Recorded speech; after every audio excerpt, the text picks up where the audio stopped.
2008, EDF, l'ADEME et la région Alsace ont lancé un appel à projet pour aider à la rénovation de 50 maisons selon des critères basse consommation. Une initiative écolo, mais pas seulement. L'ambition de cet appel à projet, c'est de doter la région Alsace d'un véritable laboratoire. Donc c'est plus de 50 maisons qui seront inaugurées d'ici le milieu 2011. C'est unique en France, je pense même unique en Europe. Donc on va pouvoir, à l'échelle d'une région, bénéficier, je le répète, d'un véritable laboratoire, ces maisons qui sont BBC, qui nous permettront justement de tracer la nouvelle voie dans le cadre du Grenelle de l'environnement. Parmi les projets sélectionnés, il y a celui de la famille Schmitt, qui souhaitait améliorer les performances énergétiques de son corps de ferme. Nous avons donc choisi cette basse consommation parce que nous sommes agriculteurs et c'est un peu en guise de remerciement à cette terre qui chaque année nous produit nos récoltes.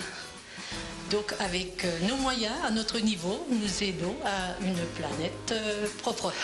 Réhabiliter une maison selon les normes BBC, c'est tout d'abord réduire ses dépenses énergétiques à moins de 104 kWh par mètre carré et par an. En Alsace et dans le cadre de ces chantiers pionniers, l'impact des gaz à effet de serre est également surveillé de près. Les émissions de CO2 ne doivent pas dépasser 15 kg par mètre carré et par an. Répondre à ces exigences n'implique pas les mêmes travaux selon le type de maison à rénover. On est là dans une maison qui est assez caractéristique de cette région de l'Alsace, qu'on appelle la maison de pêcheur. Le Rhin, quand il avait ses crues, pouvait faire 60 km de large, donc tout était dans l'eau. Et ces maisons assez caractéristiques ont été construites pour pallier à ces inondations. Donc elles sont légèrement surélevées, elles n'avaient quasiment pas de cave et elles présentent pratiquement toutes des éléments en colombage qui posent un gros problème d'étanchéité à l'air en particulier.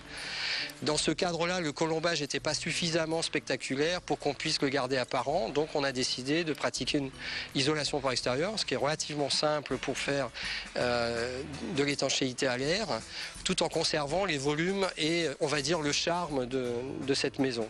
Cet appel à projet en a déjà fait naître un second qui devrait compter 500 nouveaux chantiers, s'inspirant de la réussite des 50 premiers.